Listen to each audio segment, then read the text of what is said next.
Yeah!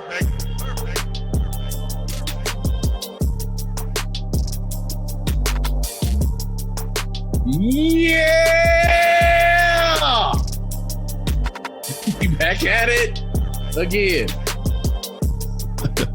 Back at it again. I absolutely love it.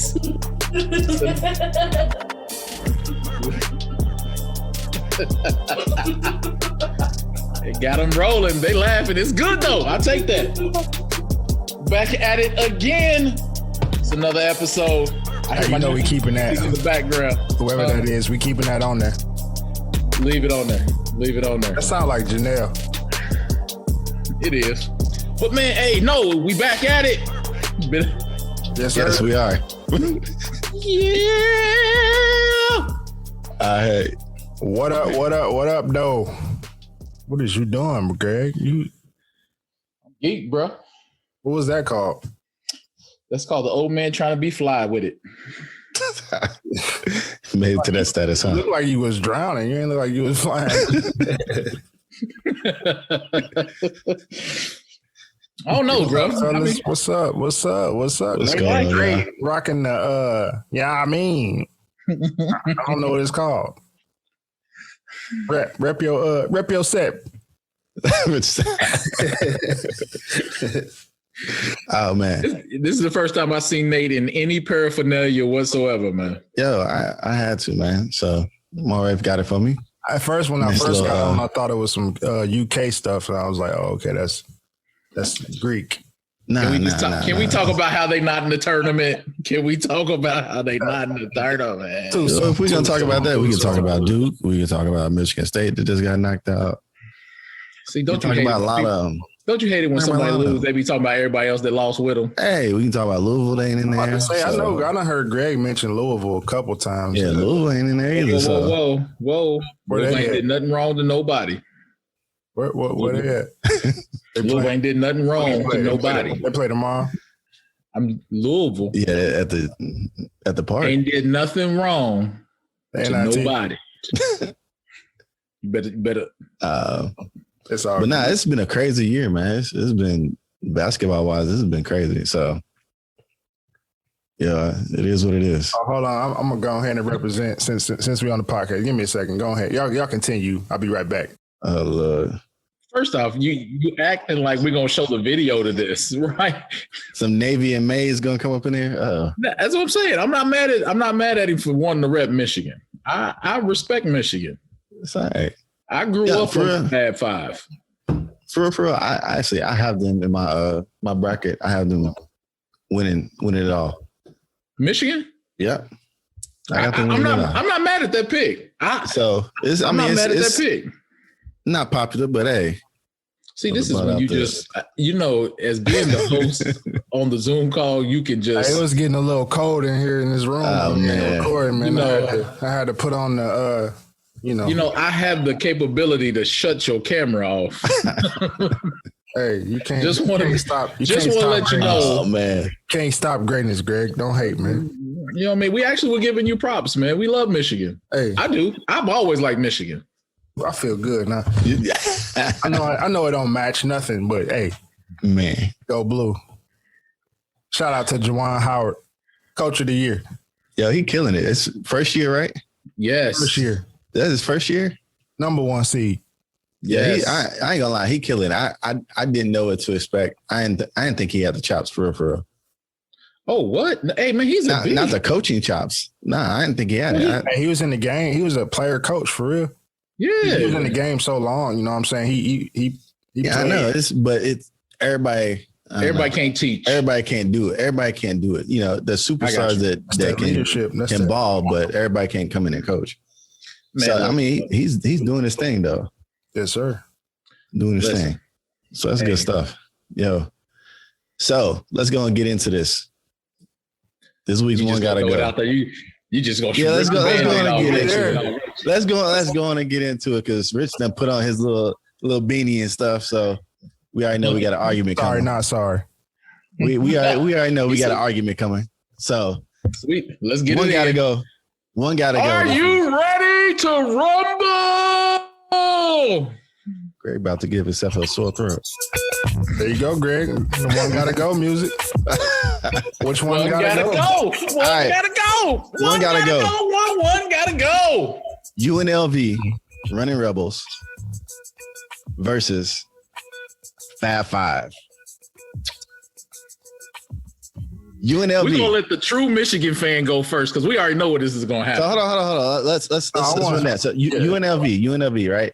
So we got two national championship runs for UNLV. We got the great Larry Johnson, Stacey Augmon. Don't forget Greg. Greg. It was the Greg Anthony. Yes, don't forget Greg Anthony. They had some ballers. We'll get into that when we break down the argument. And then we got the Fab Five, Mr. Chris Webber, Juwan Howard, Jalen Rose, King. What's his King? King, just Stacey King, Ray Jackson, yeah, Jimmy King, Jimmy King, Ray Jackson, Ray Jackson. Who the heck is Stacey King? I was thinking of Stacey Augmon. I was trying to mix the two together and get a new player. I don't know. Might have been somebody Nate dated. We went with it. It just sounded like somebody Nate dated. See, you're messy. You're messy, dog. You're messy. I was trying to slide it back in there, bro. I know. Nobody heard it the first time. And I was like, okay, we're going to run right over that. Then he's going to come back and try to say it again. Brother get a haircut and get a little waves. Think he can be messy a little bit. We gotta go. Man. Hey, bro. Let's stay on topic because we gonna mess around and I'm gonna say something I ain't supposed to. So I'm gonna let Rich go. Let's let Rich go. We already know it. Let's let Rich go. Let's let the bias go first. UNLV, Running Rebels, Fab Five. Who you got? That team, they revolutionized the game and how college sports was viewed. You know what I'm saying? How the whole just the culture of what. The long shorts, the part that, you know what I'm saying? It changed. It was a transition in the game for me, and just looking back on it. But they was cold, man, all the way around. Okay. All right, Greg. Go ahead, Greg. I'm holding up last on this one. Okay. Well, one thing I gotta say, look, Running Rebels, dude. Running Rebels, look, here's one thing. 34-0. No, it wasn't 34-0. Let's look at it. Let's look at this. Regular season, 1990-91 team, right? 90-91 team, undefeated the whole regular season. Lost in the semifinals to who they lose to? Duke. Yes. Lost in the semifinals to Duke. 34-1 team. They hadn't been touched. That was one of the greatest teams of all time. Running Rebels. Run this back again. They start in 5. All but out stats on me. I gotta do research. All but one made it to the league. Dude, they had a great team. Dominating, like running over people, like blowing people out. Fab Five, yes, I'll give it to them. They were trendsetters. Black socks. People didn't do it. They hadn't done that before. Long shorts. Like I give it to them. There wouldn't be a LeBron with the leverage he has right now as far as marketing without a 5-5. Facts. He wouldn't be able to have that power that they showed, that they had branding power to be able to generate revenue, which they got gypped out of because they were in college and NCAA took it all. But they were the ones that led the way. They were the ones that led the way as far as setting a brand and making it like marketable. So I give it to him for that. But as far as basketball team, pure skill, dominance, Running Rebels got it. I respect it. That would be an interesting game to see them two squads go against each other. Oh boy, yes it would. I would pay pay-per-view money for that. And you got a young Larry Johnson. Ooh, yeah. Ooh, to my dominant. Oh God, yes. Listen, grandmama. That's who your boy remind me of. Not to get too far off topic. Zion. Yeah, Zion. Julius, I knew you was gonna say Julius Randle. Julius Randle too. He got a little, yeah. He been balling lately. Yeah, you know what? I got to throw it out there. I'm like Running Rebels as far as clout, because you remember that even with the Fab Five, they were like we're trying our best not so you can market it. So they even started to come in the warm-ups. They wouldn't even wear Nike stuff. They just came in with the black T-shirts. Yeah. Most people don't even remember that. And they got the documentary behind them. I'm like, man, as far as outside of the game, you can't touch them. Like as a group and how they affected basketball, not just on the court and the style of the game, but off the business side, Fab Five. But as far as just straight B-ball, straight between the lines, hooping. Yeah. Come down to coaching too. Who's the coach of that UNLV team? That was your boy who used to bite the towel. Jerry Tarkanian. Yes. He a legend in the game. Yeah. Yes. And that's what I'm saying, man. Like he was just killing people. That in that era, you had them, you had the Razorbacks. They played that up and down style of ball. Like, like straight, like we just gonna just outrun you. Like we gonna put it on you. Yeah, that was dope. Yo, I gotta put it in there too. Another great team that was led by a black coach, Arkansas. Yes. Arkansas was dope at that time. Man. He hit you with that full court press. Was it 40 minutes of hell? 48 minutes of hell.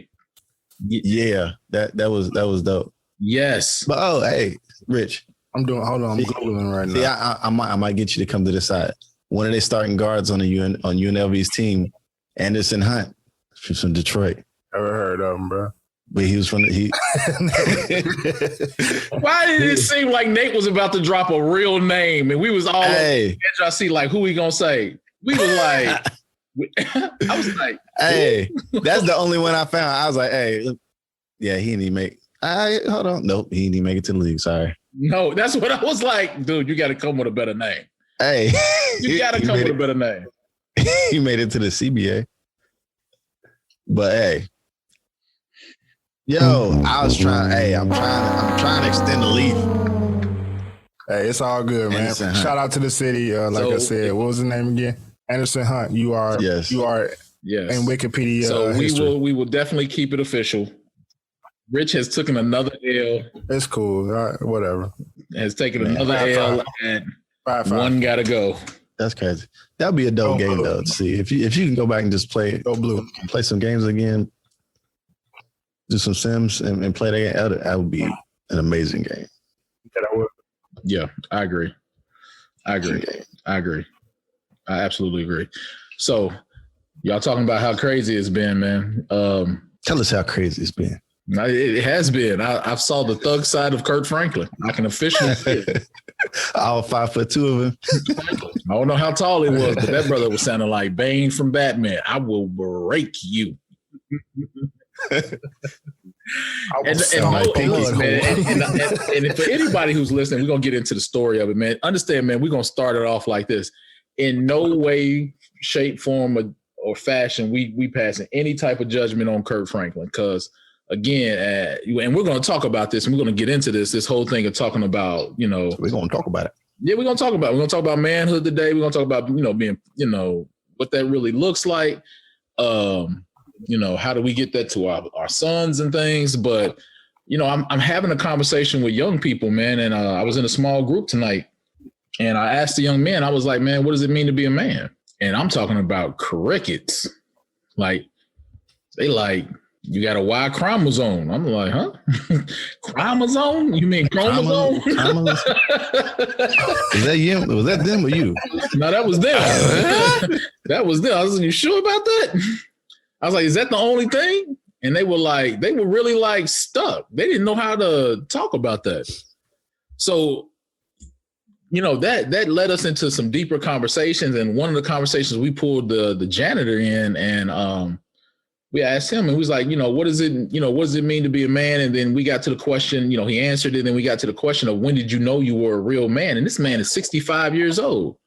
And he said 5 years ago, he said 5 years ago, I found out that I became a real man because it stopped being about me. And I'm sitting there and I'm stuck, because now I'm sitting up here like, ooh. So here's the topic on the table for today. What is manhood? He got quiet again. I felt that one. Listen, what is manhood, man? Somebody drop that on me. Yeah, man, you dropped the bomb. Man. Go ahead. What is manhood? Man, you know what? I did drop a bomb. What is it? What is it to you? Bomb on me. Sugar. You're showing your age. Drop the bomb. Showing your age, sir. You're showing your age, sir. Nah, man. You know what? What we really got to, because it's such a heavy topic and such a broad topic, and manhood has never really truly been defined. Man, I was getting questions. I was getting answers from those kids and from the older man as like it was integrity, it was character, it was being selfless. Like it was no real hard way of defining it, right? And that's the reason why I think it's a really great topic that we talk about, because I know it's a bunch of young men out here who are thinking manhood is other different things. It was funny as we were talking about it. We went into the lounge, and in the lounge they had on the Family Feud, and they were talking about a cave. There's like it was something about caveman, and the first, like, one of the top two answers was something about his Dongosaurus. It was like, that's what made a real, they were like, what makes a caveman a real caveman? And it was just weird. It was like Dongosaurus. And I looked over at the students, and they were looking at me like, yo, what you just said, people try to make manhood about how long your penis is, how much money you got in your pocket, power, all these things. And I think that this conversation is so needed right now, because I know it's a bunch of listeners out here still trying to figure out what manhood is. Yeah, let's start this then. How did we grow up? What were we taught growing up what manhood was? I think what I learned that men work from my dad. The example that I saw my dad, saw my granddad, saw my other granddad, saw my uncles. They all went to work. That's what I knew is you go, you work, you provide. That's what manhood was. You work. Nothing else. I didn't learn other stuff, or my interpretation of other stuff didn't come in till later. But my whole definition at the time of me growing up was, what I saw was you work. I didn't lend itself to relationships, but you go to work. Right. Rich, what about you, man? What did you learn when it came to you? For me, I think I had different, examples, whether it was my dad or, uncles or, family friends, or, I saw different types of men, and I saw how those men carried themselves, and each one of them, had qualities that I prioritized for myself to say, that's something that I want to, make priority for myself as far as when I become a man. When I get older, I'm going to do that. I'm going to model myself out after that. And there were also things that I saw or witnessed that were the contrary. So everything that I learned, everything that I watched, everything that I saw, and putting it together to make me, being an example is being a man, being a positive example, I should say. So being consistent in what I require and doing that is to me is what manhood is, just generally speaking. But yeah, I mean, I agree with Nate as well. I saw, the blue collar, go to work, what I'm saying, bring the check home, take care of the bills. That's how I grew up, and so me being where I am and being who I am now was a result of just being and watching and seeing different men, different types of men. I respect it. So, Greg, what about you, man? It's funny, man. I learned it from my mother. Ain't that crazy? And it was funny, the lesson she... Explain that. Yeah, because it was like, Dad wasn't around. So what she taught me was what she basically thought she knew of manhood.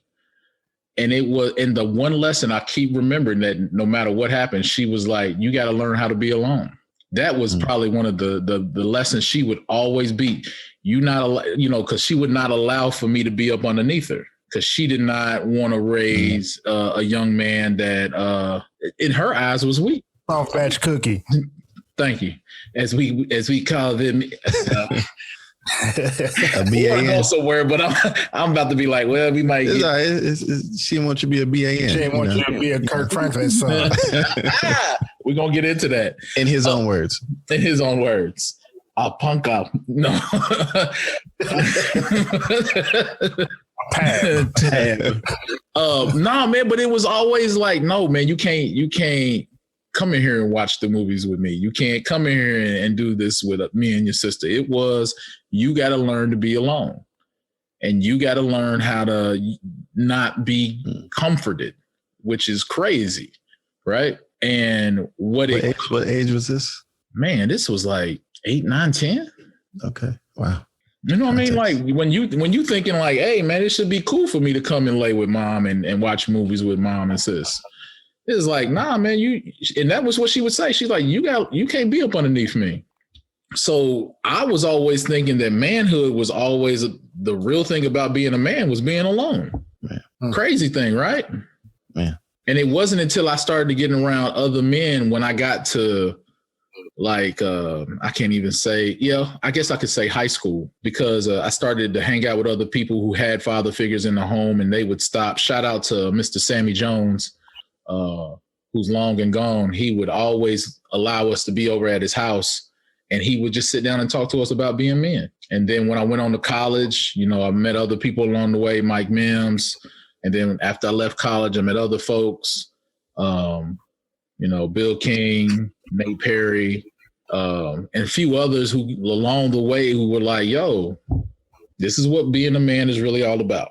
So in that, right? So we've all evolved, right? So we got a few years on us, just a couple experiences under our belts. Right? You got a lot more than most of us. Greg, must I remind you, sir, that you are older than me? Even though I have more gray hair than you, you are older than me. I don't know why you keep forgetting that. Hey, sir. Man, if we put the pictures side by side, I think I might get you. No, if we don't put anything else. Nothing. I might have gray hair, but I got a baby face still. Well, after I got to trim up a little bit, I got the scruffy going on right now. Can I get hit? Can I get it? Boop, boop, boop. Oh, Go ahead, Rich. Go ahead, Rich. What? Oh, for real? We gonna do that? We're gonna do that for Greg, thinking that he the youngest in charge. Man. Can we get one for the Michigan? Yeah, I got you. How you gonna do that? He got the controls. Yeah, I know, right? I was setting myself up from the jump, but still though. So we gotten older. True. So we got older. So how has our definition of manhood evolved over the years? What are some things that we picked up along the way? Like for you, Greg, like, it's you ain't lonely no more. So hey man, you know what? But I'm not even to the upset about that sir? lesson, man. I mean, you know what? After I grew up and understood what she was really trying to do, man, I appreciate it. So I can't even knock her for that lesson. But my concept of manhood has evolved and grown. And I think now the way I look at it now, it's the responsibility of leadership. And I'm looking at it like the responsibility I have to grow other young lives, and not even, let me take a step back. It ain't even just lives. I'm growing and taking care of people's souls. And that's the part where I'm like, man, that's a huge thing. A thing sometimes that's super scary, that you are in charge of not just people's lives, but their eternity at the end of it too. Explain it some more. Because I'm looking at it. You went really deep, like, and it got really weird. So explain for people that don't know church and don't know, like, I don't even know if I got a soul. What happened? I don't know. Yeah, like, it's just me. What? No, but that's something I've always looked at when I'm looking at my family, the foundation that I build, the foundation that I lay in their lives, it doesn't just go to just their lives, but it affects, in my eyes, I'm just looking at how important I take the goal, their life after that. Now I understand there's a level of responsibility, but I'm looking at it from my eyes that I'm grooming them, I'm growing them, I'm directing them, I'm helping shape hopefully where they end at in eternity, right?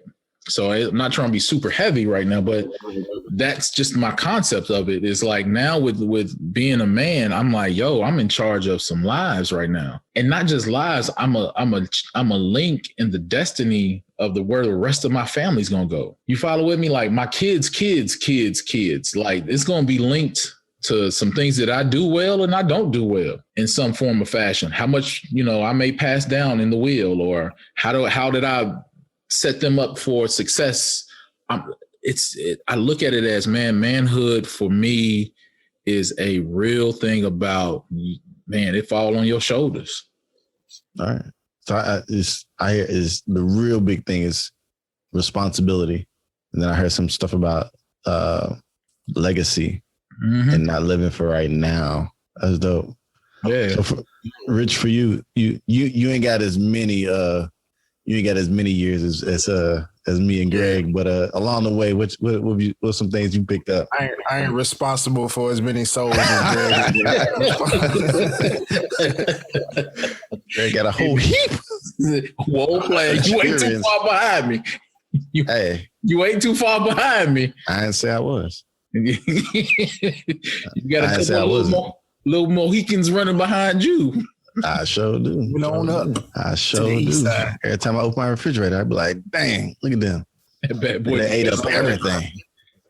That fridge be whistling at him. Man, like every time I'm in the kitchen, you in the kitchen. Up all the food. But go ahead, Rich, man. What is it? Yeah. Hit us with it. For me, my interpretation of manhood, or what I am as a man, or aspire or to be as a man, it's just basics, man. It's a lot of the stuff we've been talking about here, with whether it's mental health, whether it's, accountability, self-deprivation, and it's all that. Everything kind of sums it up. But some of the main things I think that kind of shape my outlook and how I feel a man should carry himself, or, hold himself, is, taking it as a privilege, taking it as an honor, to be a man, because I think that there's a lot that goes with it. There's a lot that, emotionally, from what we're taught, whether it's culturally or whatever the case may be, we talked about it with mental health. Most men are taught not to show emotion, not to be vulnerable. And I was one of those. I was taught that. I saw that. So I, modeled after that, and it got me into more harm than it did help me. And once I started, opening certain doors and, kind of shaping, how I am going to be perceived, as well as how I, portray myself to people, I couldn't let that be a barrier for me, and I couldn't let that stand in the way of me growing and being a better person. So definitely that being vulnerable, not weak, but vulnerable, because it's how you're able to recognize your areas you need to improve in and grow from it and move on. Something that you said, Greg, kind of also made me think, like, yeah, there were periods in time where, it was just my mom. It was just being my mom. Mm-hmm. And there were times where she tried to teach me things that I didn't receive, or I didn't kind of understand it coming from her, but somebody else could say the same thing, or a male could say the same thing, or give me the same advice. And it would be the perception and the delivery would influence how I took it. So a lot of things that I think that she tried to teach me were what not to be as a man. I think not necessarily how to be a man, because I don't feel like a woman can teach a boy how to be a man. I agree. They can guide him in the right direction and point him in the right direction, but it's ultimately you. A woman is more so going to teach, or should teach, a male or a boy what not to do, or correct the errors that are wrong. So or at least give their perception. Yeah. To the best of their ability. But yeah, it's I wouldn't be who I am, if it wasn't for, like I said, males, my dad, for the time that he was in my life, and then other people that kind of came and went. My granddad, I wouldn't be who I am without them. Yeah. But it's our duty. It's a privilege, man. And my ultimate goal is to make sure my family doesn't have to depend, or things won't stop if something happens to me. I don't want them to have to depend on anybody else or me if something happens I don't want it to stop. I want them to be able to, you know, keep going and not miss a beat. So that's my ultimate life goal in manhood. That's dope. So what about you, man? What is it for you? So as I've grown, like especially like grown over the years and had my own ups and downs and my own stories. Like I like I shared last time, you know, going through that thing in college where you they give you a letter and they be like, hey, you ain't gotta go home, but you can't stay here, and having to figure that out. And have to figure that out. Like, you know, never being in a place before where you have to pay your own bills and figure out try to get getting a full-time job and figuring out what FICA and all that is and paying your taxes and all that stuff. It's like going through all that. I've learned a lot of stuff about that. It has been perfected is that, man, with men, and we've touched on this before, is men really need a tribe. Like what it means to be a man is like almost to like, you know what, I understand a little bit as you described it, Greg, what your mom was trying to teach you to protect you.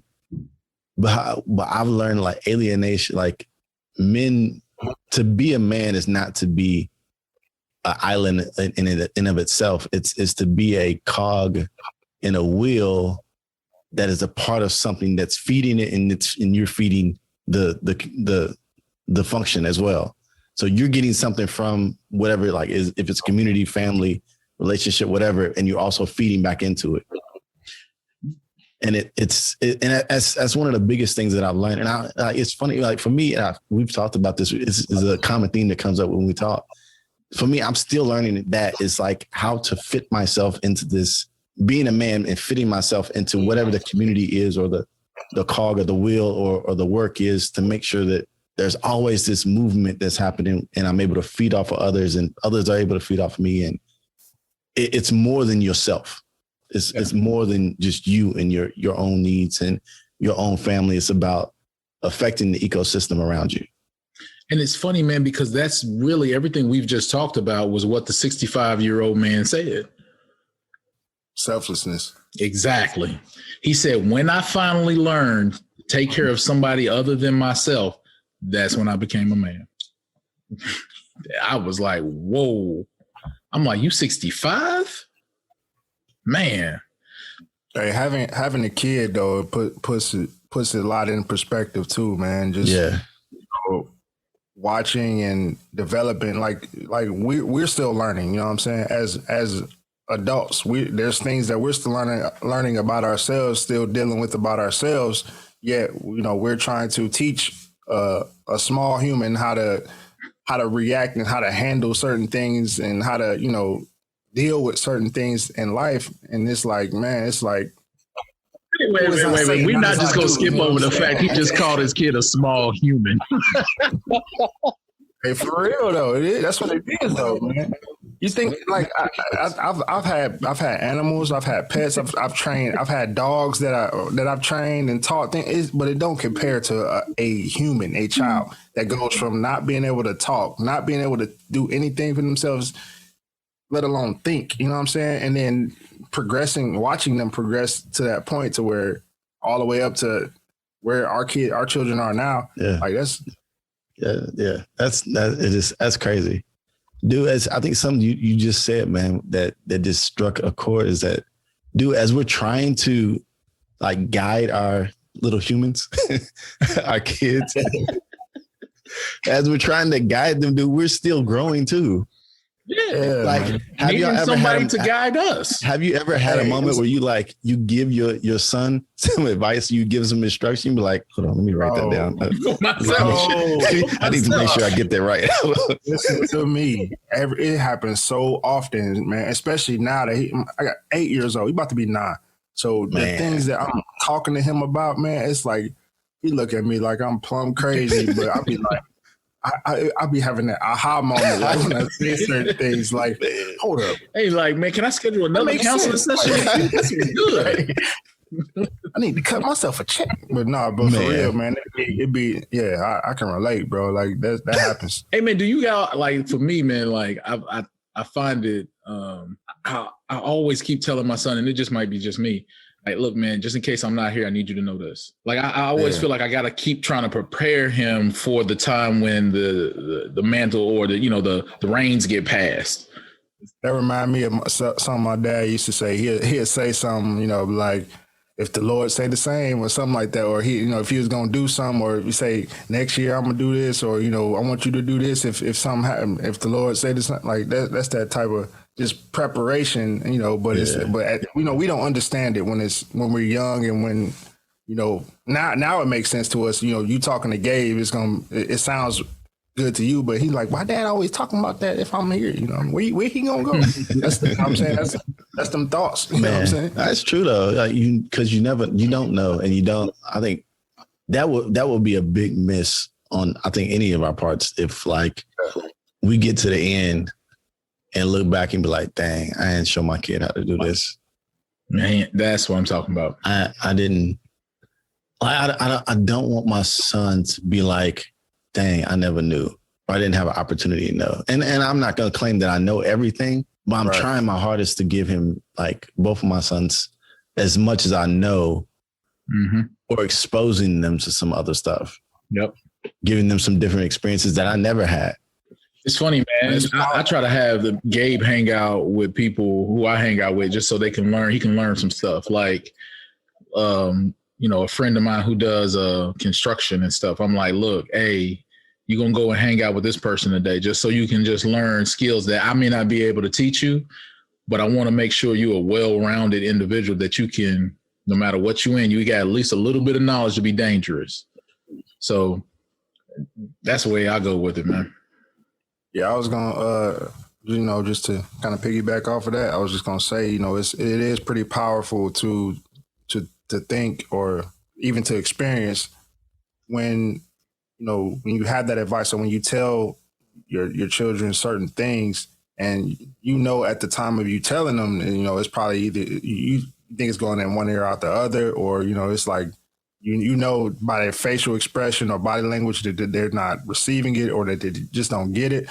But then for them to have that moment where either they hear it from somebody else and it clicks, or, they experience whatever it is that you warned them, or, tried to prepare them for, and they that replays back in their mind, that, oh, dad said that, mom said that, and I've heard that before. And knowing that, because it happened to me, there's certain things that I heard growing up that didn't make sense until I became an adult, or until I had a child, you know what I'm saying? And that one time of them saying it made it resonate so loud, like I could hear them saying it like we were face to face at that moment. So yeah, man, that's dope.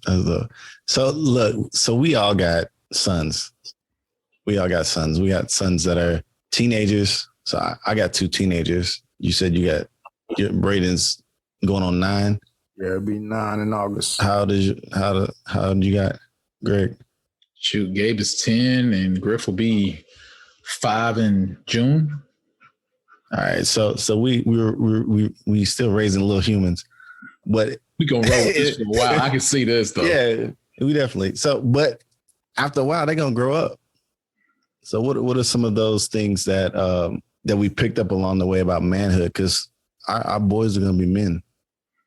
What do we want to instill in them? What are the things that you, Greg, you, Rich, me, what are those things that you like, I got to make sure that he understands this about manhood? Rich, what you got?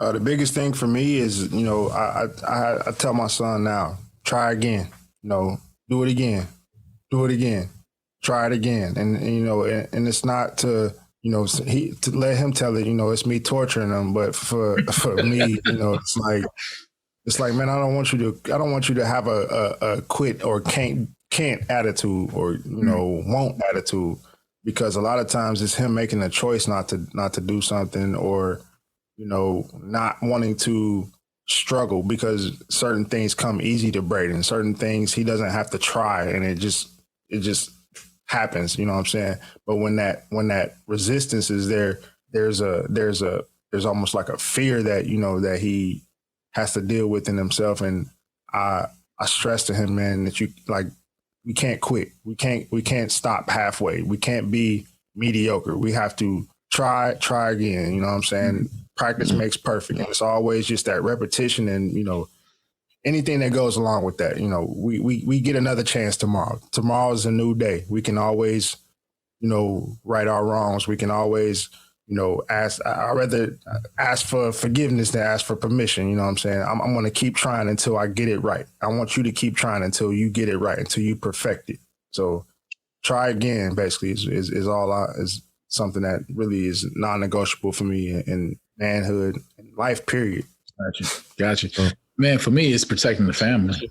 Like, that's your role. Take care of sis, take care of little bro, take care of mom.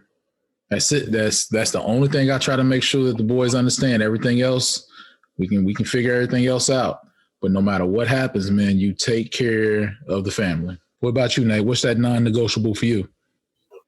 It's like something for me is just it's something it's part of my personality, but I try to make sure that they understand it because I know that it will help them along the way, and that is to consider other people. I know sometimes there's things that they want, things that they're going after, but sometimes they can run over people, or they can not consider like how their sisters feel, or how things come out of their mouth, or how things are taken. Is like consider others, consider others, consider those that are around you, consider how they're going to be able to receive the things that you're doing. Don't make it just be about you. Consider those that are around you. So that's one big thing for me that I've been pushing. Something that just made what you said, Nate, that it made me think about was, you know, someone is always watching. Our children are always watching, whether it's us, whether it's, you know, anybody, their friends, whether it's, you know, any other adults, teachers they're around. I truly believe that, you know, we have to be, and I know I already made my point, but what you said really stood out to me. We have to be the example. We have to be what we expect of our children. Yeah. You know what I mean? We have to live it. You know, they have to see that, and we have to be consistent at it. And it really, that makes me think about just anything I do, man. Somebody's always watching me. Mm-hmm. Somebody's always going to be critiquing or, you know, criticizing or whatever the case may be, but someone is always watching. Yeah. So that works even more when you have a son that has a personality that doesn't mind. He's gotten to the age where he's like, all right, Dad, I know what you said. Got it all figured out. Nah, it's not that point. I know what you said. I know what you said, but ain't matching up with you. I seen you over here do this. Oh, that don't add up. And then I'm like, go to your room. Ooh, that's now you talking, man. I try not to do that, but I do be getting attitude sometimes when you do it. But then I have to come back afterwards and be like, you know what, Dad, you were right. All right. Yeah. That's one thing that Dad has to work on. And look, that's something I've made it a point for myself. I made it a point to never be afraid to go back and say, hey guys, I messed up. I messed up and I'm not perfect. I ain't gonna speak for y'all parents, but my parents ain't always do that. Just being real. Like, it wasn't the generation. We came from the generation was kids. It was I'm right, you wrong. Shut up. Go to your room. You know what I'm saying? Grown folks are talking. Don't say nothing.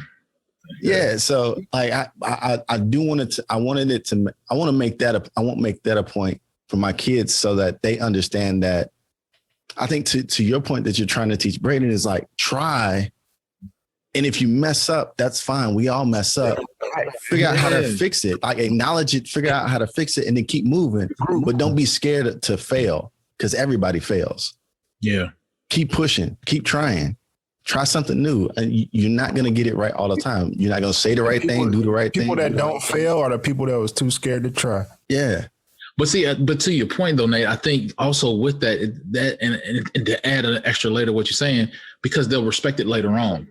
That's man. That's what that go. Because then when it's all said and done, I understand it. Because I think it was TD Jakes who said this. It said, man, men don't get their flowers while they're alive. We get our flowers when we're dead and gone, and our kids are then trying to do what we did. That legacy. Right. So then when they trying to do what Dad did, and they be like, damn, man, Dad made this look so easy. Or I didn't know he was underneath this type of pressure. I didn't know that he was You know what I'm saying? Like when they really try to get in and do what we do, they start to see that like, oh man, that's what I'm talking about. When they got to do what you got to do. Like when my son went outside and tried to shovel the snow and he came in there crying, talking about, man, my hands are cold. I'm like, son, I've been there. Man. No gloves. I'll never forget. 6 feet of snow. I used a plastic spoon. Man, I never forget some point. That time I came to my dad was like, dude, I tip my hat to you. I gotta bow to you. Like I've been married for a little bit. I had kids. I was trying to work and I realized, oh snap. Now I know why you sat on the couch and fell asleep with the remote control in your hand. I get it. I understand what that exhaustion looked like and it feel like. That's what I'm saying. Men, we don't get that. Yeah, man, you good job. Yeah, dad, boop, boop, boop. It comes when we gone and they try to do what we do. And it be like, oh, you a monster. You's a monster. So that's why I think like we really when you got a good man in your life, and I'm talking about as a father or as an uncle, all the way around. When you got one, you better tip your hat to him. Yeah. Real quick, I know we got to get ready to wrap up. But here's something my dad he's teaching me now, and something he says frequently is that there's no manual to this, and you're not gonna get it all right. He'll admit there's some things that I didn't get right. And he'll say, but by the grace of God, you are where you are. When he talks to me, he's like, by the grace of God, you are where you are. And that's one of those things where you try your hardest as men, all of us on this call is like, everybody's going to try your best, do your best, like push what you can and leave the rest up to God because you're not going to get it all right. Like this push to try to be a man yourself, try to grow men, the push to try to lead your family, it's not going to be perfect. We're not here talking about we got the magic formula. Nah, we mess up too. I know I do. And I don't get it all right. And I'm trying my best. And I know there's some years that I've missed with my kids that I didn't do the right things. And I'm trying to correct it now and fix it. But I'm putting my trust in God to be like, God, where I wasn't perfect, God, cover that with your grace. Facts. So that they can be complete. So I'm doing my part, but I'm trusting God for the rest. And that's why I encourage anybody who's listening, push. This is not an excuse not to push. Push, do your best. Push, be a man. Push, strive. But where there's gaps, trust him for the rest of that. Yes, sir. I want to challenge everybody to just commit to something, whether it's, a week, 2 weeks, a month. Commit to something that is an area or an opportunity you have to improve something about yourself, and how you conduct yourself as a man, and or a woman, and just commit to starving yourself of that, or focusing on whatever that is and improving it. Yeah, I think my thing is to challenge men to get around other men. Get around other men and then create a value system to live by. Cool. That's it. Yeah. So, as we close this out, we want to hear from you. So, men, if you got things that you were taught as growing up of what manhood is, things that you're striving to push in your own family, leave comments. Let us know what you got to think, because we would love to add on to that. So please reach out to us, listen, like, share. Thanks for rocking with us. It's Honest Moments. He on the quest, Nate Perkins. Visit him on any social media platform as well as Catalyst Training. With an S, baby. Yes. Trainings, Catalyst Trainings on all social media. And me, I'm just regular old Rich Rico Larry 313. Holla at me for whatever. Just come kick it with me. We out. Honest Moment. And we love you.